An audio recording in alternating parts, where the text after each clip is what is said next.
You don't need to be plugged into the matrix and system. You don't need to work 9 to 5 to make money, to pay for the apartment, to pay for food, because food grows on trees. Not everybody's built to work in 90% of commercial jobs, and people are creative. If you're an artist, good luck making money.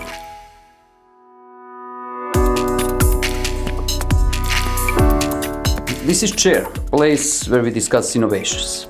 Our guest today, Janko Milunovic, strongly said no to living in fear of 9 to 5. He used to advise big banks and investors, work in huge international companies like Sberbank and Sony, built and advised many startups. But at one point, Janko realized that the corporate world was not for him, so he abandoned it. Janko, pleasure to have you here today. Thank you. Thanks for having me, Nemanja. We here talk about innovations, and that's a core about what we talk here. And I'm sure that we are going to touch base innovation in our conversation today. But first, I want to start from your story. Okay. I want to start from your career, experiences, choices that you made, and how you came from being successful leader, senior in a huge companies to make a big shift and do what you're doing today. Thank you. Thanks for the compliments. Successful leader. I don't see myself as such. I'm not saying that I'm not successful, but the thing is, well, long story short, and then you ask questions. Born and raised in Serbia, I actually studied, up this street, FON. Yeah. I finished my undergraduate studies, and then I always dreamt of, setting myself abroad. And I entered, actually, the funny thing is, I started studying that. It's the only business or management accredited school in Serbia, because I wanted to work in creative industry. I wanted to make TV commercials and ads. And then I started studying that, and then I realized this is a world of marketing and what it means to do that. And I ended up studying quality control and project management, which is completely the opposite. And when I started studying quality control, I also had in my mind, I'm going to work on oil rigs, and I'm going to make a lot of money. I'm not going to do a lot of work. They're going to fly me with a helicopter there, fly me back. Obviously did not happen. And sort of, following the path of many, or whatever we are taught, what is imposed on us, I got some scholarship. I set off myself to Greece, Athens, where I did MBA. Could not stay for longer because there were riots happening there. They actually burned part of my school in that 1 year, which forced me to move to France. When you look backwards, these things seem like accidents or random events taking you somewhere, but then you start seeing the larger scene behind it. I ended up studying strategy in France in a really good school, and wanted to be strategy consultant, got some dream job, I'd say, but could not get a work permit to move to London, which was unfortunate at the time. But went through a process with Sony, as you mentioned, and ended up working for them on a leadership track. And I worked early on in innovation teams, from setting up new online stores, then in future business innovation team in London. And when I made the progress with my career enough that I got promoted or offered the position I dreamt of, that's when it clicked for me, because it takes a little bit of time to get into a system and understand the system from within. And system, I'm talking about the corporates. And I realized is just not for me. I was the rebellious one. So many times I got heads up warnings, getting fired or whatever, punished for the things I've been doing. And I was just trying to innovate and make things different. Left that, and I had my first company that was in between Belgium and Serbia. And slowly, through that, I stayed always in that entrepreneurial world.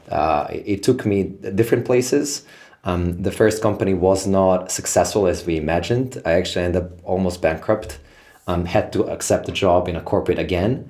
And then slowly I started making my moves, had some agency on the side, did some consulting with a couple of friends, and with the help of an event from Vienna called Pioneers. We raised some money from the World Bank, did hyper acceleration of startups, some testing. Does it work or not? To have mentoring. And that took me later to Berlin. I worked in early stage fund, or called Accelerator. I was first head of entrepreneurs in residence, meaning advising and working with a lot of startups, managing teams of consultants, and working alongside founders, and moved slowly to the position of chief operating officer. And from that point, I really wanted to go and raise a fund and invest in startups. But as you grow, as you do things, as you start tapping and into new worlds and opportunities, you also start maturing and realizing, is it or not? When somebody tells you, you see people driving nice cars and you're like, oh, I really wish I had that car. And once you sit in a car, does it really make you happy or not? Maybe for an hour, maybe for a few days, and the same there, in this position, oh, we are going to raise a fund, and there was a good opportunity for it. But I was just no, I'm not going to wait for 70 years and sit in the back seat and observe what other people are doing, innovating and supporting the innovation. I wanted to be part of it. So I went back to entrepreneurship and I joined one of the portfolio company we invested in before from South Africa. And they wanted to expand into the United States. I helped them raise the funding and we got accepted to 500 startups, which is quite, eminent accelerator, pretty cool.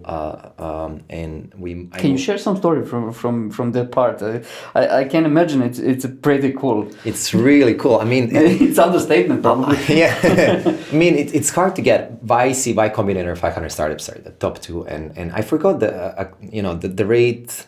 For accepting startups, I forgot. It's kind of easier to get scholarship at Harvard than to get accepted into 500 startups. Obviously, there is some success, what you've done before. There is a lot of luck as a component. Like always. Yeah, but that was one of the last programs that happened physically. It was in 2017, I think. And it's pretty cool. They stuck into this ugly ass space downtown San Francisco. There is around 30 companies, so times 2.5 founders, so less than 100 founders. And what they started saying from day one was make friends. And the community here, these other founders are everything for you. We came there. I came with a mindset. My job was to raise funds, help us move the company to the United States. But I was like, I want to raise money. I want introduction to investors. They kept on repeating. Marvin, who's a friend, and he was the head of program, he was saying, just make friends, And I was like, wow, what do you mean? At the end of the day, like looking backwards now, I have so many close friends from that batch 22. And it's the biggest wealth you can get are those peer connections, because you learn from them. You learn from their experiences. You share yours. Learning from it is a support. Building your own company, it's tough. Building a startup, I'd say in most of the cases tougher because there's a lot of pressure. Grow fast, scale. Do all these things by yourself. Code, design, learn legals, write contracts, whatever. And then that support feels good. And then some people take off, and build huge companies so they can help you get introductions to investors. Number one, but also maybe tomorrow, if you fail, they hire you, or vice versa, and it's all of it. But the friendship is so strong, these bonds. We have weekly and bi-weekly calls. I have friends that I text with still, and you see companies making progress, you learn so much. So a 500 startup was extraordinary experience. And it was, actually, I lived in many places in Europe and I traveled a lot. But then when I went to San Francisco, was the first time I went to the States, and I spent there 2 days. And I literally said, I'm moving. So I went back to Berlin. I'm like, that's it. Yeah, that's it. This fund is not happening, but the US is happening. I don't know how. I had no idea. I just went there on tourist visa and I figured out a way and ended up getting a green card. And after the program ended, I had some idea that is an old idea. I could not get it out of my mind. I was so obsessed with creating this space for other creators, a hotel and a members club that can host people in cities like San Francisco, New York, because it's so expensive to travel there. It's so hard to make new connections, meet new people outside conferences. And there was a lot of empty space. So we're just kind of putting the dots together. And so then I left Payment24, the company I was with. I'm still part of it, actually, and started my own startup in San Francisco. Quickly, I moved, within months to New York, the largest real estate market. We were in the real estate / hospitality / tech. New York is the mecca for it. And I met my co-founder there. We raised money, spent a couple of years there. COVID stopped us. We pivoted out of it. We did something amazing. We worked a lot for past year and a half. And right now we're taking a little bit of a break, trying to figure out what's the best next step forward. And I have a couple of other smaller companies and projects that are running, some passion projects as well. So yeah, that's the career And story. the big project that you told me about, it's the Ethos project, or? Well, there's a couple. Ethos was initially the members club and the hotel. Ethos Remote is the pivot that happened during COVID. Yeah. And Ethos Remote is, well, right now it's offering for companies that have distributed or remote workforce. We help them to bring their employees together. You know, if you have remote workers, so it's one-stop shop. You come, you can type in number of people, dates, budget, location, will pop up hotels, and you can travel there. We can facilitate the experience. The most important for us was that facilitation in itself, where we help people to, we help these companies with very light programming to experience wellness of body and mind, deep human connection, and a little bit of conscious living education. Practically, as I said, we plant this tiny seed of change, and we hope they'll carry it forward, you know, and hopefully grow into it and take some of these learnings.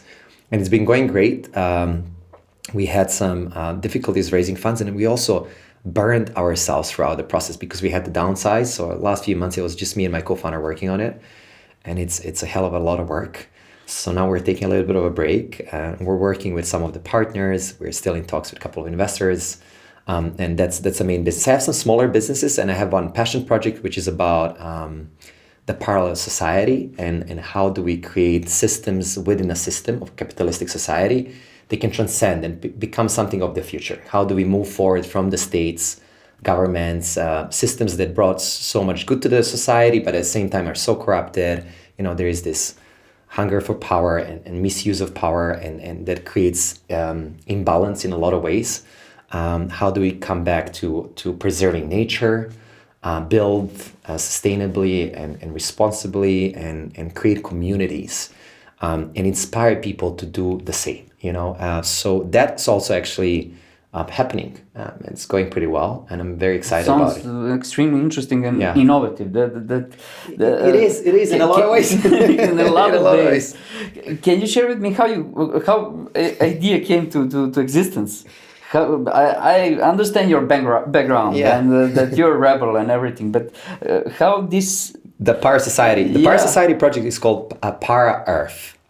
Para.earth is the website. So the thing is, it comes usually a lot of, and I used to work, so talking about innovation. So just to kind of take a step back, I used to do creative problem solving, and I used to teach people on that. I wrote my master thesis on actually the topic is culture of creative culture, organizational creative culture, but it's about how do you use creativity to build a culture within a company and use different methods of talking in meetings, facilitating meetings, building analysis and presentations and so on and so forth. So I'm pretty much, I studied a lot of innovation, and there is a difference in between creativity in simple terms to define it, so we don't have misunderstanding. From my point of view is number of ideas that you can generate, you know, in a defined period of time. Higher creativity, right? Innovation is actually taking these ideas and turning them into something tangible. That is innovation in happening. So when we talk about this idea, Para Earth is currently in innovation stage, but it hasn't yet come to fruition. We have done a lot of work, and it came from our personal interpretation of the world. A lot of these ideas and creativity come from you. You know, you have this studio here set up, right? And then you start filming, and you see, you know, the phone does not do well with the sound. And then you're like, okay, I need to isolate the walls. How do I do it? And you can go and buy these sponges. You can maybe use those cardboards that hold eggs, you know, as people do. And that's innovation in itself, right? And so we ourselves, you know, I've been living in a city, and you start observing. I don't want to go too deep into this, so feel free to interrupt me. But you start observing that we come to a city. It's a society-imposed thing. There are buildings, there are apartments, and you want to come and live in London, right? And you don't go and live where you want in London because it's not available, number one. Number two, 99% of cases, you have financial constraints. So it's how much money can you pay, okay? And what is available. And that defines where you live in this city. And then you live there in that city. And your friends are scattered around, your work is somewhere, And your neighbors are not necessarily people you want to spend time with. They might be, you know? And then when you live there for a while, then you find a husband or wife or whatever, and you start building a family. And then it's kind of, oh, damn, it's so expensive to raise a child in London. It costs, I don't know how many thousand of pounds a month, for instance, you know, to take a child to school and so on and so forth. And then you start bringing your mom, your dad, you fly them over because they live in Sheffield or they live in Norway or in Serbia. And it becomes just a torture, you know, and people are afraid then to build a family. It's kind of like a hectic thing. Get on a tube, get to work, you know, ride a bus, drive a car, where they park, all of these things, you know. And when we look at backwards in the history, we used to live in tribes, and tribes lived together in this small kind of, you know, tribal 150 something, people, right? yeah. And then, you know, if you observe, there are people living in tribes, obviously, right now in Amazonian jungle. And what they do, and some I spoke with and interviewed, is that kids that are age 6 or 5, they take care of children that are age 2 to 3. You know, then men go hunting, women prepare the food, or, you know, vice versa. So everybody lives together. You're older, you can't work, we'll provide for you. That's the purpose of a tribe. And it's very close to a family, right? And the world of opportunities open up, and there's shiny, glossy things in London, there are parties, there's museums, exhibitions. So we go there, we step out of the tribe, but then it becomes really difficult to live in the city. And that's one thing, right? And then how do we go back to this community living? How do we surround ourselves living with friends and family? It's one life, it's short, it's precious, and time of death is unknown. So do you want to live surrounded with people that don't inspire you? Do you want to be in constant hustle to get somewhere? Do you want to be in a position that you can't afford to raise a family?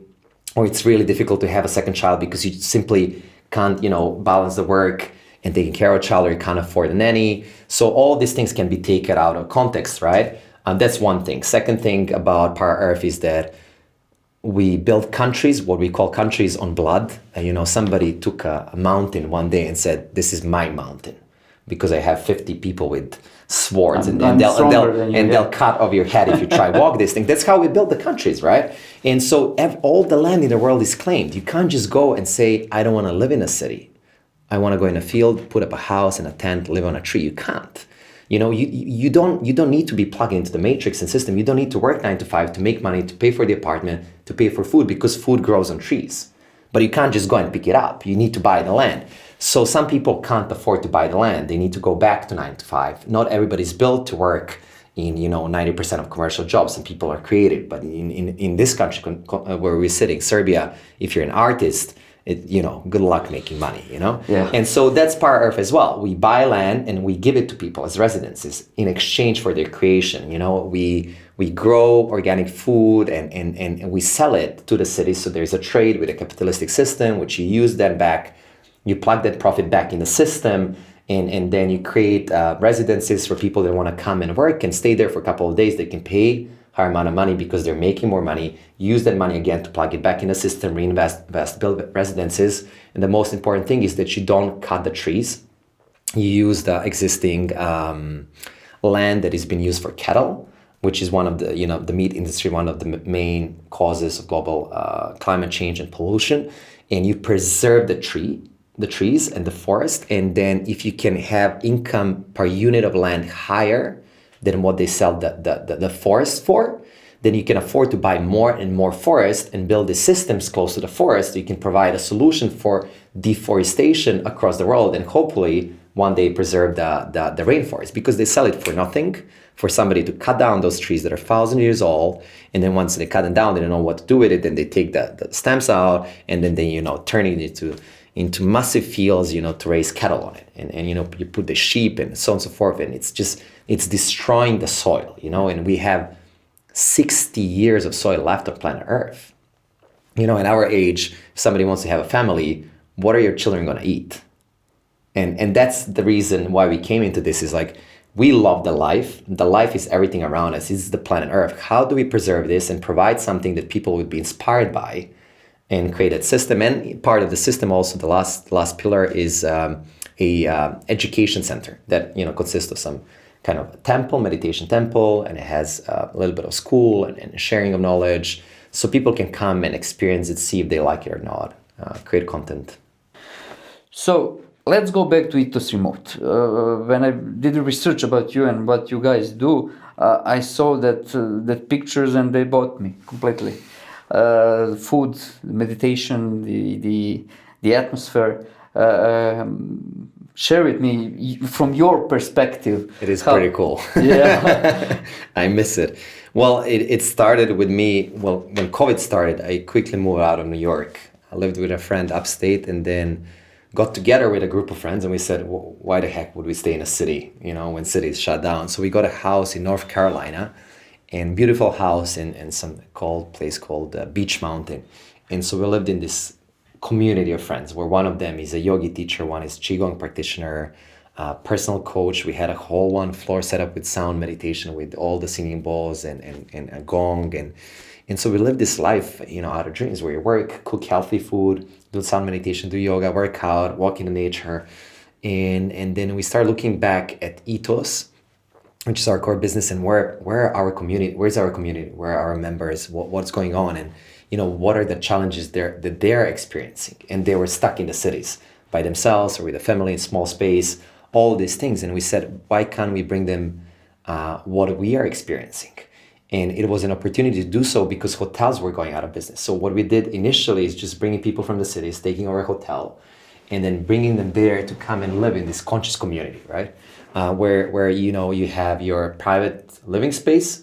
We take care of the food. We make sure it's food that is high vibrational food, makes you feel good, light, and so on and so forth. We take care of wellness of body and mind. So it's light programming, morning yoga, there are meditation breakouts or sound meditation, and so on and so forth.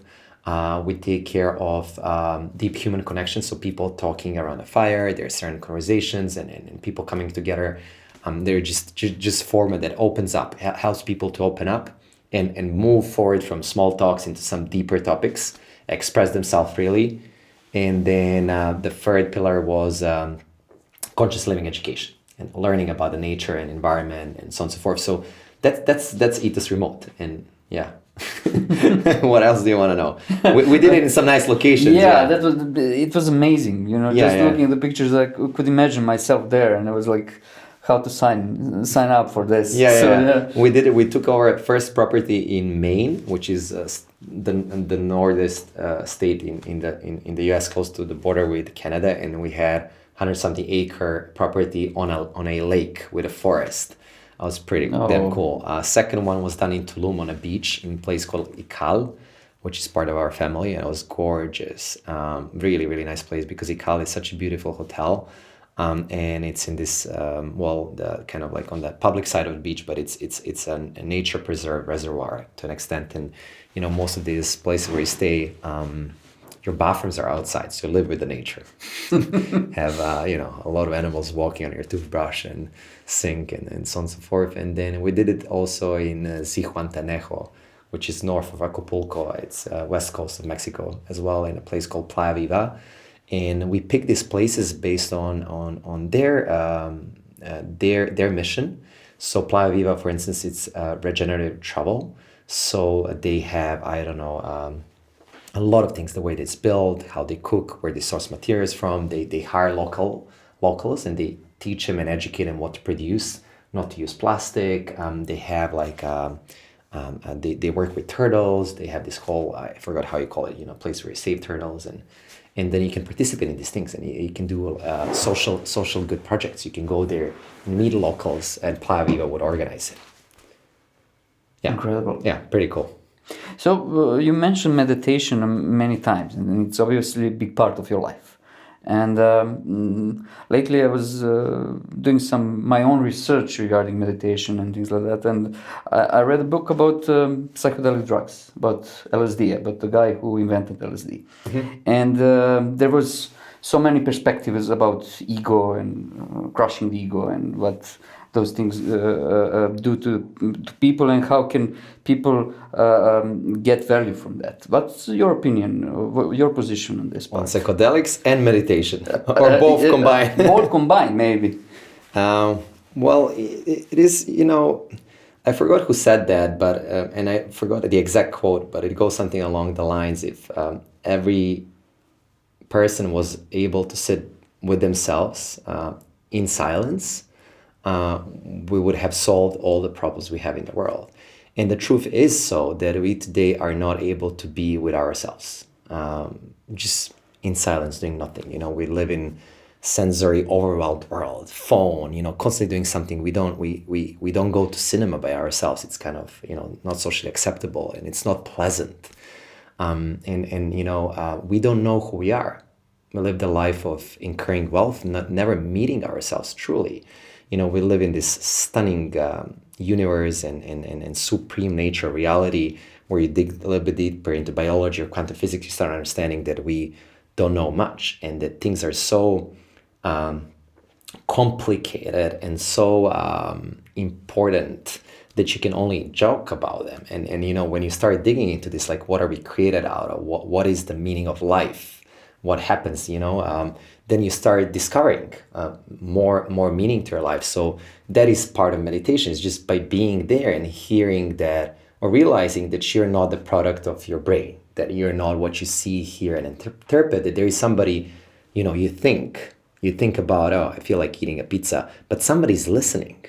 That the brain wants pizza. Who is that is listening? And you're not the first one asking this question. I mean, there are books and philosophies and religions written on this. There are amazing teachings. I studied a little bit for a few years Buddhism, Hinduism, Eastern philosophies, and people wrote. They said this is how it looks like. This, you're stuck in samsara.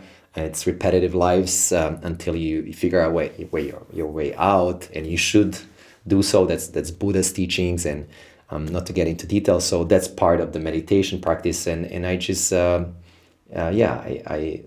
practice it, and it's part of my life. And about psychedelics, it is a shortcut. I don't know, you read a book called Stealing Fire? No, I haven't. It's an old book and talks about the state of flow and how I achieve the state of flow or full presence. And there's a couple of incidents where you get into the state of flow. You get in state of flow with meditation. You require a lot of practice. You get there with sensory deprivation tanks, kind of floating tanks where your neck is floating, so you get the center for balance out of balance. So it's not gravity there, and then you sink into theta state of mind. You get there playing music, sports, in sex, in moment orgasm. If you think of it, it's a moment where you don't think about whether you're hungry, what's on TV, when is the next basketball game. You're just present with that. There is no time. You don't have sense of time. You're just there being. It also happens with psychedelics. So it's one of the shortcuts to get into that state. And the latest research for that happened in the last 5-6 years talk about how psilocybin, the active ingredient of magic mushrooms, in the scans of that and acid LSD that you mentioned, they put on a shutdown the default mode network, which practically serves to interpret the reality. So we see here, we have these inputs, and then you have to run them through something to get a meaning. And default mode network contains, they believe, a function, and I'm simplifying this, that is a persona. So somebody says something to you, you look handsome, and you have beautiful shirt, you're like, oh, this guy's really nice and I feel good. Or he tells you something that you don't like what the fuck? What's up with that body, and you're like, oh, that's not nice. And that interpretation, that function of ego, is how we interpret the world. And we oftentimes identify ourselves with ego. That's the life. And psychedelics, oftentimes, most of these psychedelics you mentioned, they strip down the ego. They shut down the default mode network. That's the first time scientists were confused. Like, how the heck the left and right brain communicate, side of the brain communicate? How do we interpret reality if the default mode network is on a shutdown? But the fact is we do, and we do without the ego. And then we discover, the book, which is very commercial and widely spread book a few years ago, written by Michael Pollan, How to Change Your Mind. And he goes into history of LSD and mushrooms, and then in a usage case scenario, and how can these be used as medicinal drugs today. And then they're tremendously well cures for many types of depression and so on and so forth. And what they do is they strip down that function of ego. They don't maybe crush it. I don't know what's the best word. They talk about death of ego. I don't interpret it that way. You can't kill it. You can coexist with it, and you can decide. You, right? You decide, same as meditation, decide whether you want to follow that thought, the dream you went into, and when do you want to stop it and come back to reality. Because we live life If you think about it, any moment you're thinking, you're either in the future projected or the past, or just you telling a story to yourself. When you're truly present right now, when you laugh, when you laugh, that's why we like laughing. When you're dancing, right? When you're dancing, it's an art in creation. You show a movement and it's gone. And then when you're just there, sometimes you think, well, you dance, I guess, but most times no. That's why we chase these moments. That's why we chase orgasm in sex, psychedelics, Yeah. to be present with ourselves and not have worries. And worries are projections or interpretation of the past. So meditation helps as well to just find ground, balance, harmony, and start meeting yourself. This was unconventional episode of Chair. You're an unconventional guy, so I was thinking about this episode and I thought it's going to be like this. And usually I finish here with a future question, but let's go unconventional again. I want to ask you, from your career perspective, everything that you have done, would you do it same all over again? Or you would do it something differently? Now, when we talked about all the question is, would I be able to do it differently? I don't think we're able. I'm not going to go a lot into this philosophy. I'm happy with the choices I made because they brought me where I am. And, things happen a certain way, exactly the way they were supposed to. You know why? Because they did. And you can't change them. So you have to accept the reality. And I love the reality as is. Yes, my ego, my brain, my persona wishes for more of this. It's constantly more. The grass is always greener for the ego. But in essence, I have everything I need right here at this point of time, and that's it. And so would I have done something differently? The only thing I talk a lot with a good friend of mine is maybe I wish I've studied some hardcore science, biology, physics, because I'm very passionate about that and I'm studying it today. So maybe I also think that business, for me at least, is a little bit easier to learn. And then I've seen a lot of people that come from that science background and then learn business later in their life. So I would advise younger, prospective, motivated students or yet to enroll university teenagers to think about that way of doing things. It's not all about a business schools, and business is kind of, you pick it up. That's maybe the only thing. Yeah. Janko, thank you so much for this conversation, and I joined a lot. And for you out there, Innovations next Thursday, subscribe and enjoy. Pleasure. Thank you.